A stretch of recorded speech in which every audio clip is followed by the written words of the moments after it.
Your father works very hard for his money, and you waste it all on records. So we're at the New York Audio Show. The New York Audio Show at the Park Lane Hotel in New York City. This man, and your name is? John Blumstrom with Seems Easy Record Accessories. Okay, and you are getting into the record accessory market. Yes. And what is it you have to show us? Today I have a couple products. The first one I have is called the Seems Easy Record Tote. So is what it is. It's a record tote, 100% Cordura vinyl, messenger bag quality. Holds 15 to 20 records. Wait a second, I didn't know there was such a thing as messenger bag quality. Is that like a standard? Yeah, it's my standard. Your standard, yeah. Messenger bags are the pinnacle. So anyway, and it also has a display window. One thing we love about vinyl is sharing the artwork and talking about it. Sure. So this one here, I bought Paul's Boutique by Beastie Boys yesterday. Rocking that out all day in Manhattan. Is that a reissue or the original? This is a reissue. Yeah. And I have the original. Okay, I got to go up here. I have to. It's part of my job. I'm sorry. I have to do it. It's obnoxious. I wish I had the original. So anyway, here this has about 15 records in it. The nice thing about it. How many does it hold? 15 to 20. Okay. It has the shoulder strap, and it also converts to a carry handle. So you can carry it around if you're at a store or whatever. Oh, that's cool. Yep, so it converts. And can it keep a pizza warm? It could probably. And so you could deliver. You could deliver. Some women actually take the record out of the sleeve, put the sleeve in the bag, and then take it out for the night for a purse. Yeah, I've heard that. Well, so they do what? They take the record? So they take the record out of the sleeve, and just put the sleeve in here for the artwork. Oh, I get that. And then why carry the record around? Yeah. So that's the Seems Easy record bag. I mean, guys might do that too. Why only? You never know. This is my original product. It's called the Seems Easy Record Jacket Repair Strip.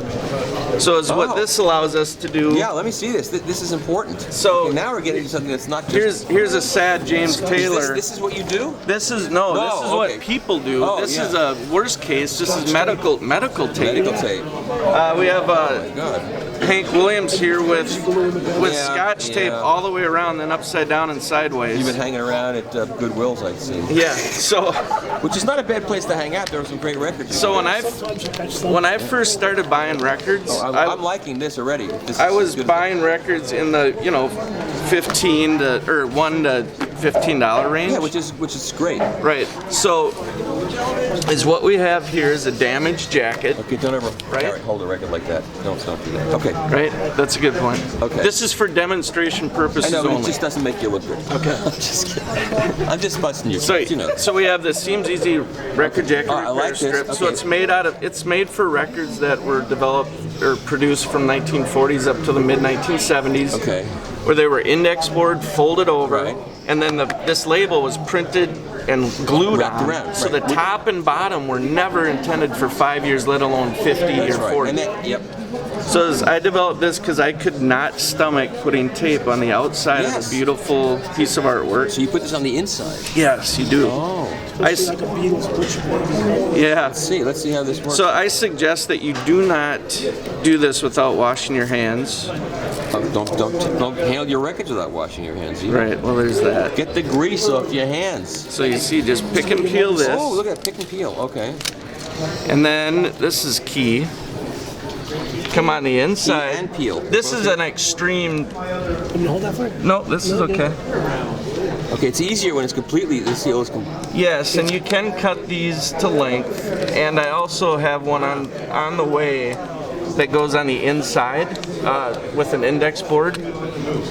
So I'm constantly advancing and making things better. So you press that down. I do roll it sometimes, roll it out. I roll it, but I prefer a vaporizer. Oh, I didn't say that. Wait, what? I'm on camera. Now it's fixed better than it ever was, actually. That is fantastic. Thank you. That is just the best. And it was worth coming here to New York just for this. Thank you, Michael. And where does people get? So seamseasy.com, www.seams, S-E-A-M. Hold her up.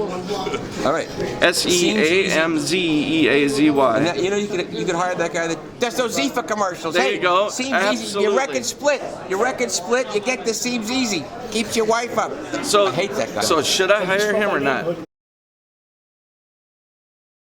So I see this as another tool in the toolbox to preserve and protect the records. Great. You know, it's not going to work on everything. I wouldn't use it personally on a rarity. No, it's not for that. But on something I find a good deal on, the vinyl's good, and I'm going to play it every day. I'm going to put a. Why would you use it on a rare album? Well, I don't want to say that you may or may not use it on a rare one.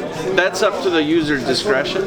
You could, but there is some concern that it could screw up the value a little bit. Yeah, but if you're going to keep it yourself. If you're gonna keep it, Yeah, that's a good How point. much does it cost for like a So retail pack is $12.99 For how a many? pack of 10. 10? Yep. And these are available at various record stores. Good Records here has them. A1 Records in Manhattan has them. Or you can get them online? Or you can get them online. At seameasy.com. Academy does not yet. This is fantastic. I'm going to have to order some of these. It's great. All right. Thank you, sir. Thank you, Michael. Good idea. Really Thank you. Good idea.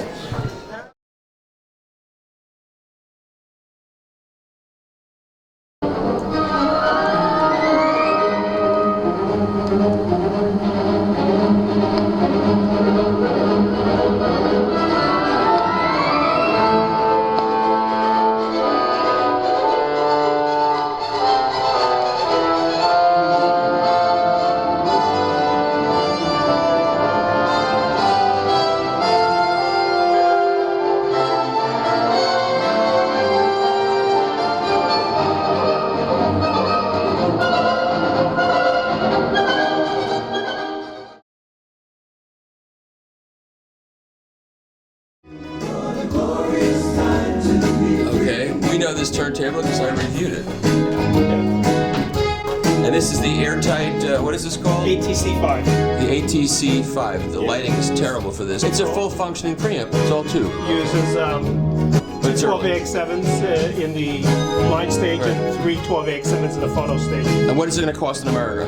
9,000 US. Oh, that's not bad. Yeah. Okay.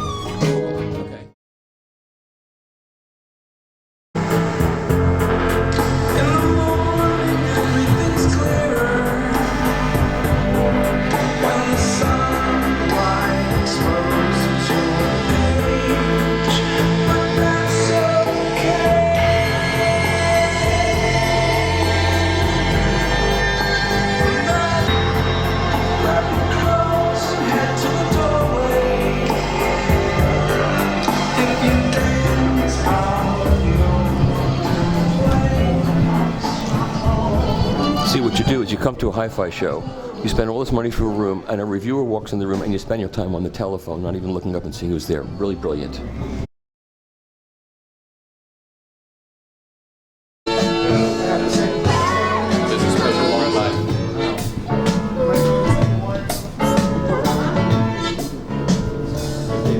How much of this sound?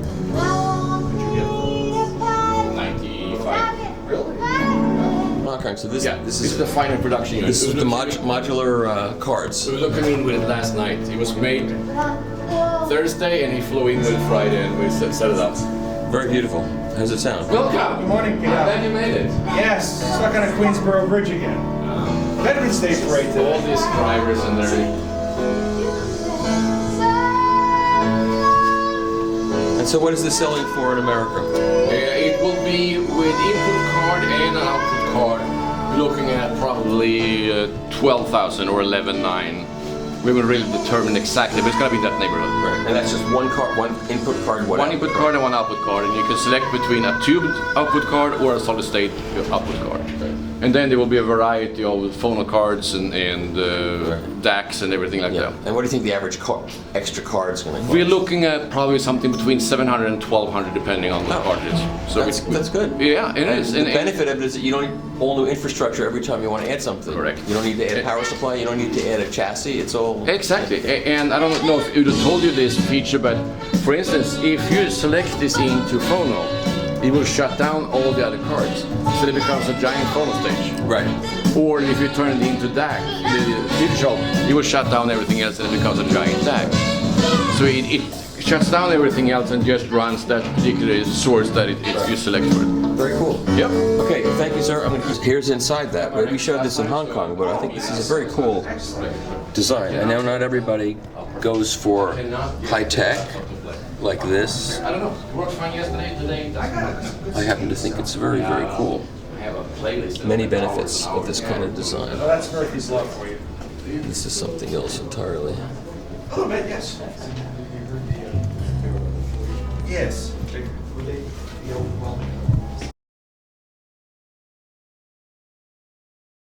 It takes time to know it. Losing no time keeps moving. What you do is wasting my time. You would help me more if you helped yourself.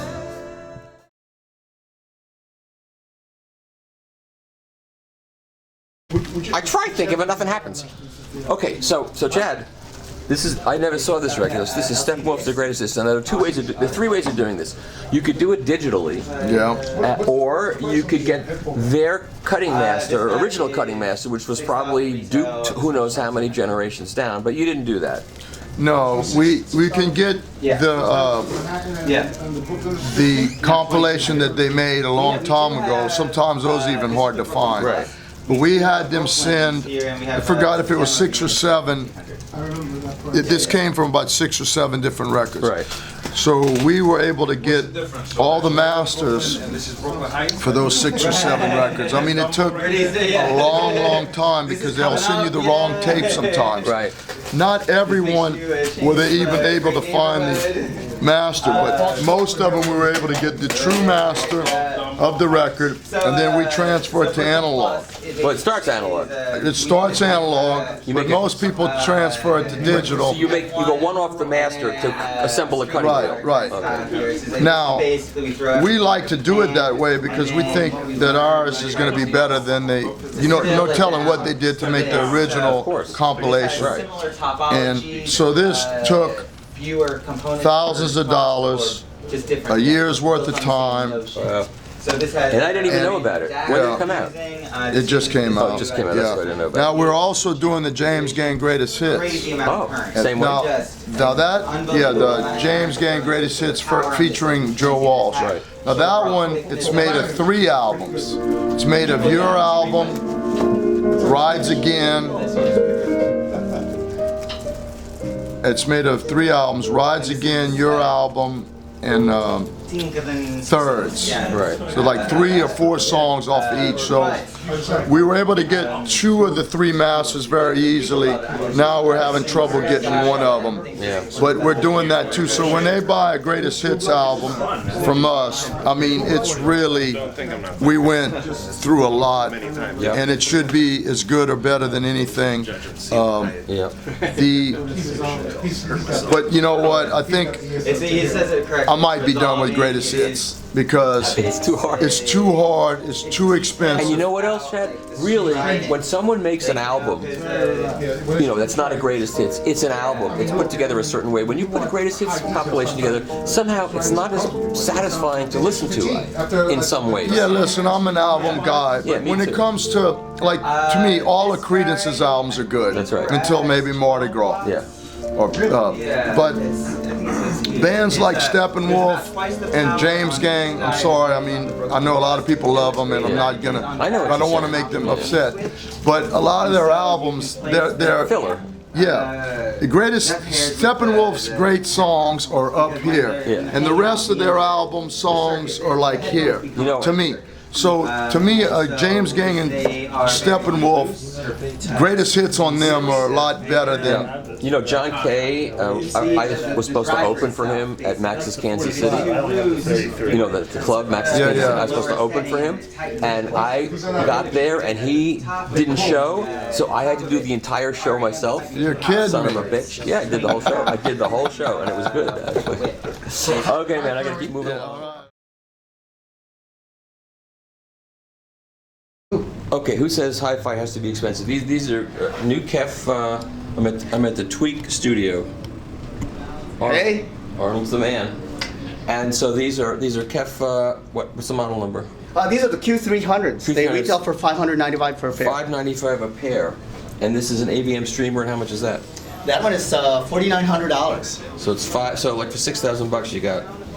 You got a few. Oh, you got a system: a streamer, CD player, and an amplifier. all in one, and an amplifier as well. Oh. Yep. And it also has a digital out, so you can have an external DAC, and you can use this as a streamer. That's outstanding. Mm-hmm.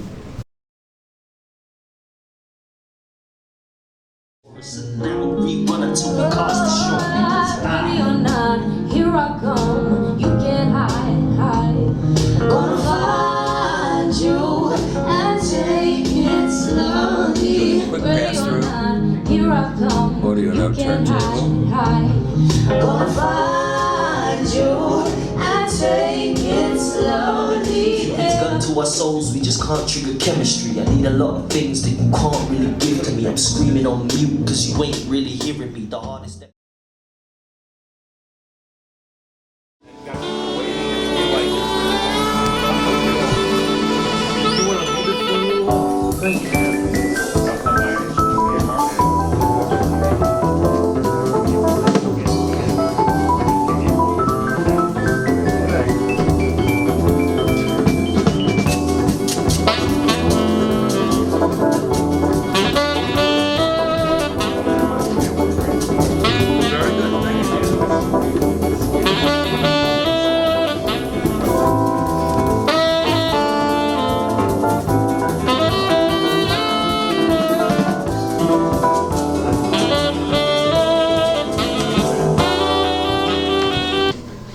Okay, so this is the VPI Avenger Plus. What's the Avenger Minus?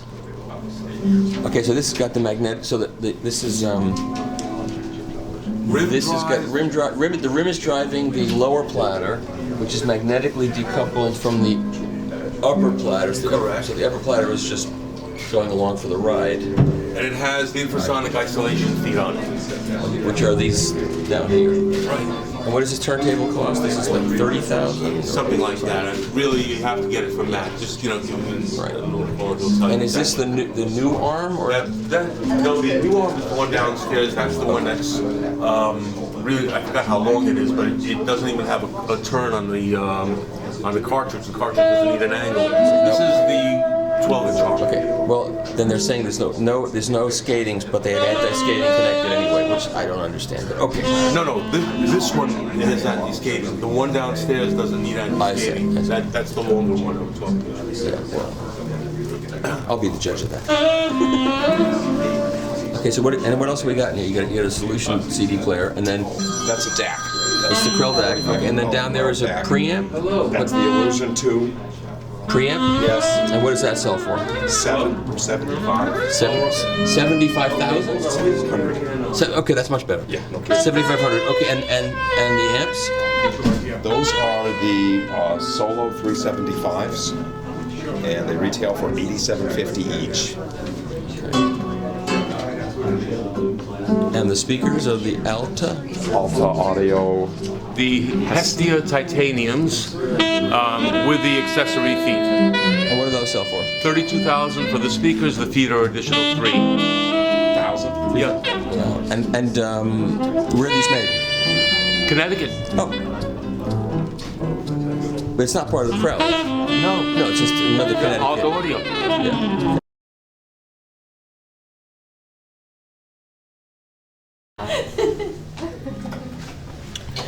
This is the Technics room. They have this relationship with Abbey Road. That's interesting. Now I get it.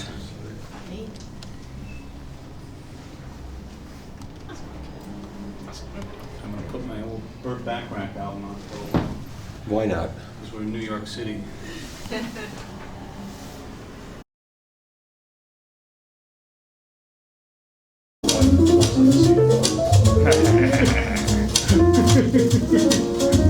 I'll rest my case right there.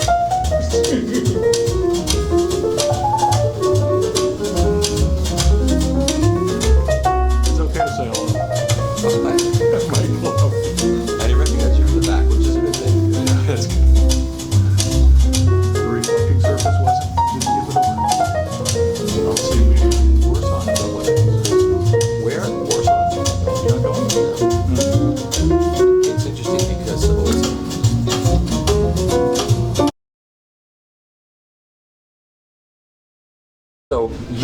so Jason Tavares with Adirondack Audio, and so you have a store in Queensbury, which is near Lake George. That's right. It's about 3 miles from Lake George. It's a very special place to me. Do people talk like they used to talk in Lake George, where they used to have an accent like this? They'd say, "Hi, how are you doing? Nice to meet you," and everything like that. They still talk like that. Of course. They do, of course. Well, God damn it, I'm going to talk like that too for the interview to make you feel at home. No, I won't.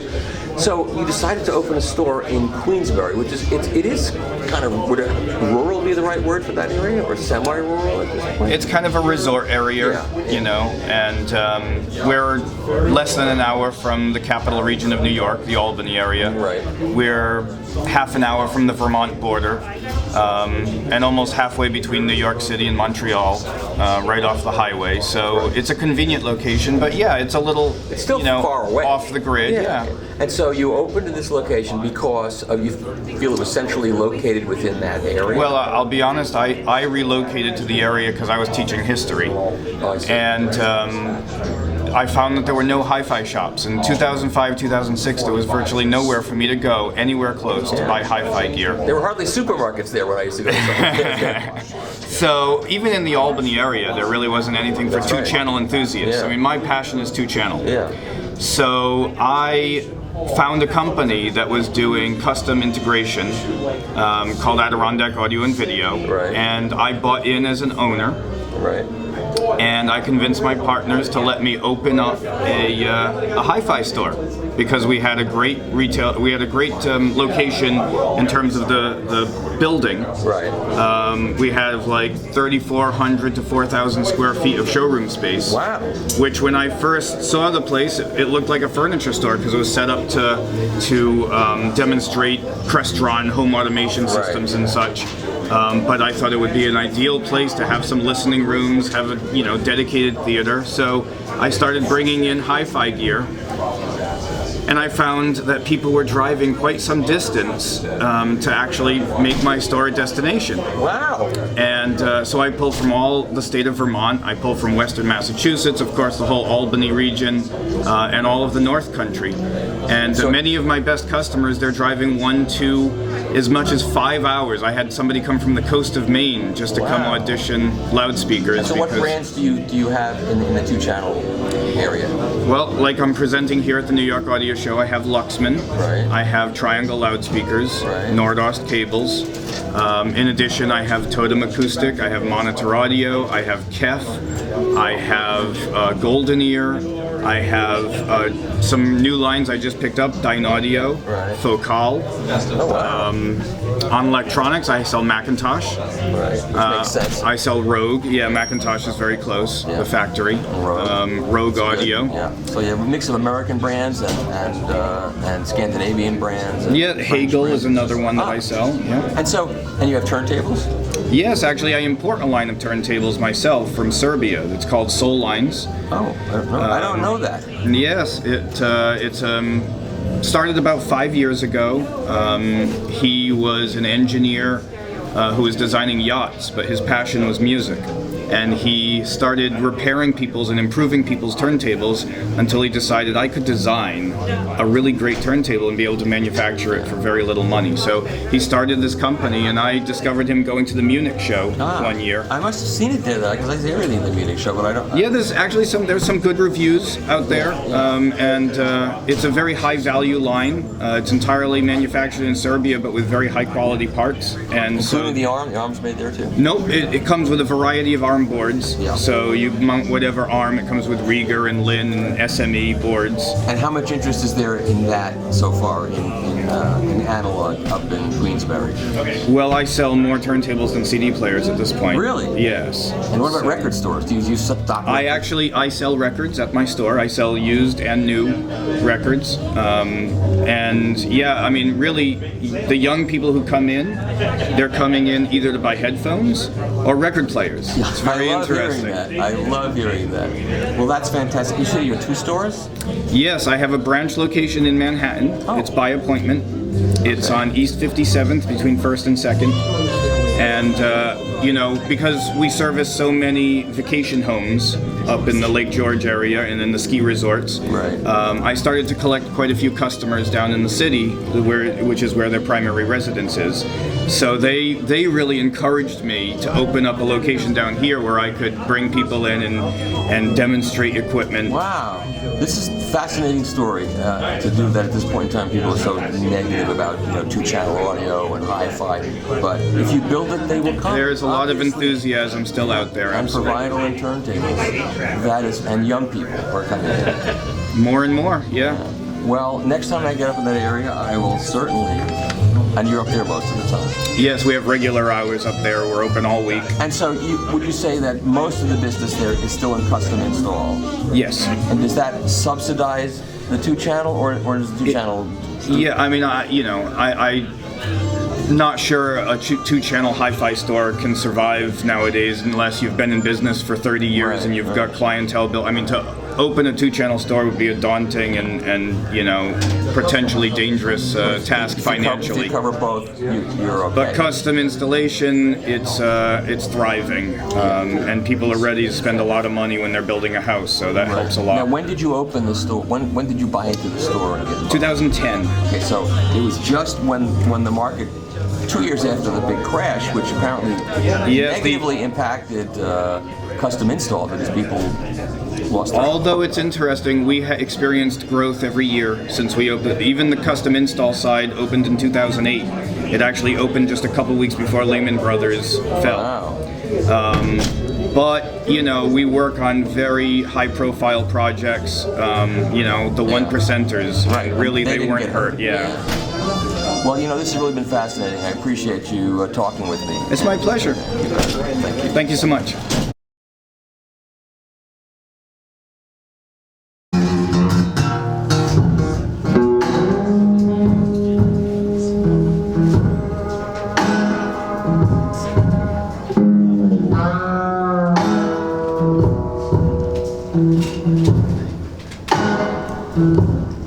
I'm your darling.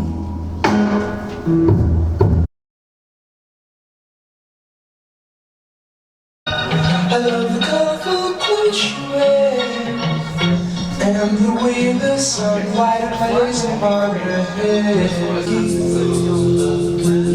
Vibrations are happening with her. Gonna keep me. We're a great sounding mastering of this.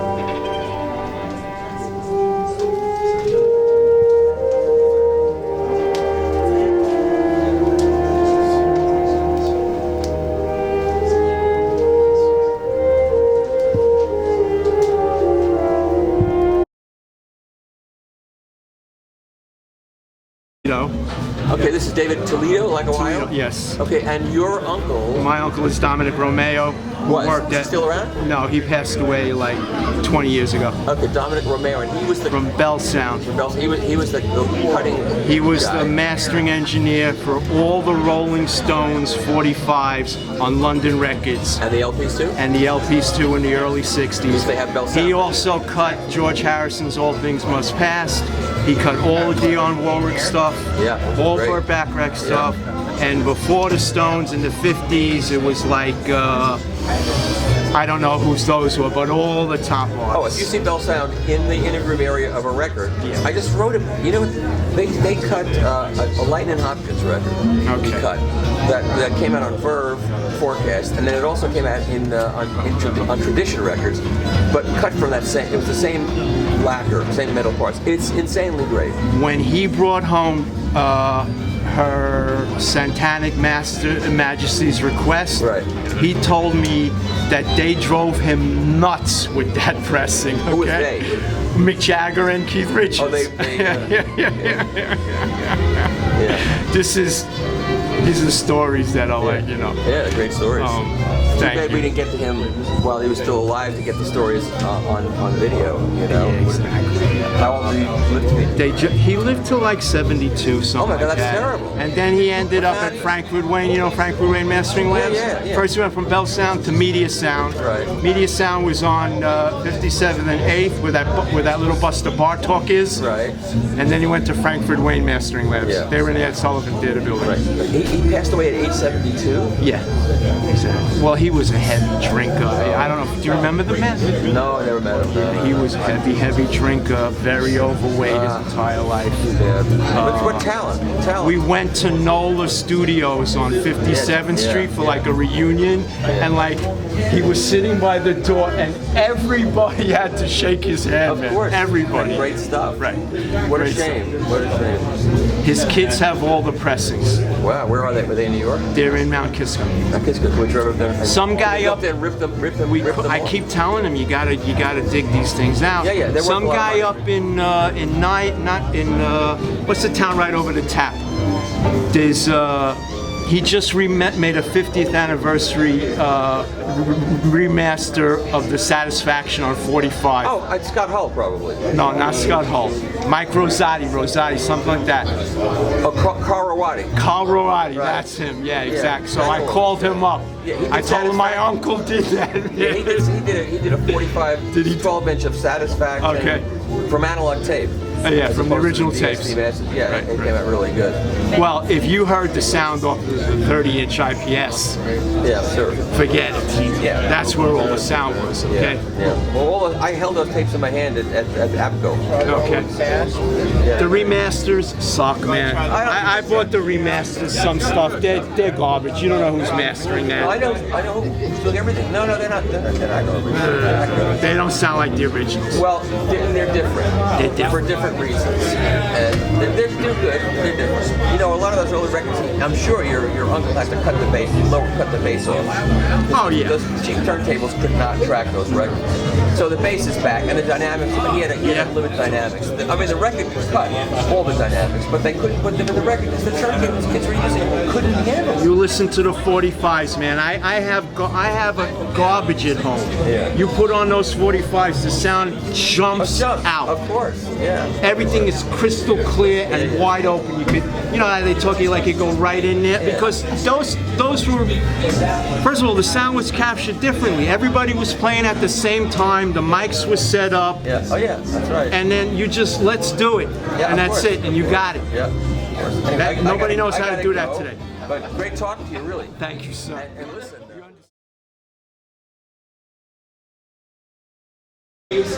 James Apollo. Greetings, I'm James Apollo. He was in the Munich show, you probably recognize him. He's gotten very old since then. He's gotten gray and old, but... You're coming in though. And so you're at the New York show with a new model here? That's correct. Well, this is what we plan to bring out. This is the standard model. So it's this is the maple finish with the aluminum tone arm version of the project, custom project. Right. And the platter of this is what? The platter's made out of... the platter is what comes standard on the... yeah, so it's metal platter. Metal platter, which is fine in my world.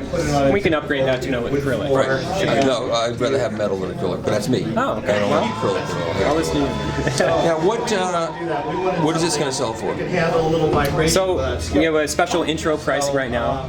Sales are online right now. This is $9.99. Oh, that's considerably. That one's $2,000, right? That one is $11.99. Oh. These are holiday intro prices. Oh, why do I think these are $2,000? So come January 1st, that model is going to be $1,400. That are running and the one you just saw previously, that's going to be result in a cancellation. both will go up $200. Come January 1st. Is it my memory that's for top or? No, we're good. All that got recorded. So when I was in Munich, I thought this was like $2,000 for these things. No, so what you saw was the carbon fiber edition. Right. We told $1,200. Oh no, I don't. I'll have to go back and look. Okay, yeah. That's the carbon fiber edition is $1,200. $1,200. Yeah, that's a holiday intro price. Right. That we're doing since we're just coming out with these. It will be $1,400 at the New Year. Okay. This is a newer model. I guess we can say with the aluminum tone arm. It's more of an intro model. And the electronics are the same? OM10. Yeah, everything besides that is the same. And this comes with an Ortofon OM5? OM10. OM10, and what is that? That's the 2M red. Yeah. Okay, so that all makes sense. So that one's a little bit step up for a few extra bucks. And so, you're telling me that you plan on being able to ship these things starting in January of 2018? That's correct, in a few months from now. Oh, that's just a couple of weeks from now? A couple months, yeah. A couple months, so you're going to start shipping in January? That's correct. That's great. Yeah. And can you talk about how many orders you've gotten for these? You don't want to do that, I understand. No, we don't want to. Has it met your expectations? It has, yeah. You know, people are coming here. This is our first exhibition in North America showing these. People are very excited. Honestly, a lot of people are walking away saying, I want one. They're taking the price. It's a great thing to give a kid for college, put it in his dorm. Yeah. So this is the more expensive carbon fiber one. This is going to be, how much would you say this was going to cost? This could be $1,400 in the new year. Yeah. Right now we're intro pricing for $11.99. Right, so $14. The cheaper one. That's good. That's $9.99 right now, but it will be $11.99. Okay. You're going up $200. $200 on each one. Yeah. And that's a stand that holds records. That's correct. Matching wood veneers. Non-ideal So they're the wall that give it a maple, and you have a stand that matches. And what is the stand going to cost? You know, we're thinking 500, but definitely not sure yet. Still need to get the cost with the Okay, so let's see if people at home can hear that, because I got a stereo microphone. Yeah, the attitude is you're selling something, you must. You want to turn it up a little bit? I think that's actually pretty good. What do you do? Wow, it's great. It's really great. It's effing great. Nice. So how are you doing cross, how are you doing that? In Munich, it was a crowded floor. I couldn't hear a thing. Right, so now we're in a hotel room that has a lot of bad sound. And this thing really sounds good, and it almost sounds like the speakers are over there and over there. It's filling the room, as they always like to say. The room filling sound, what you're doing. So that's a quote from our website. Everybody's used to filling sound. So the idea is a couple of things. The first is the speaker placement. You know, we've got a 270-degree array with the woofers on the side, tweeters on the front.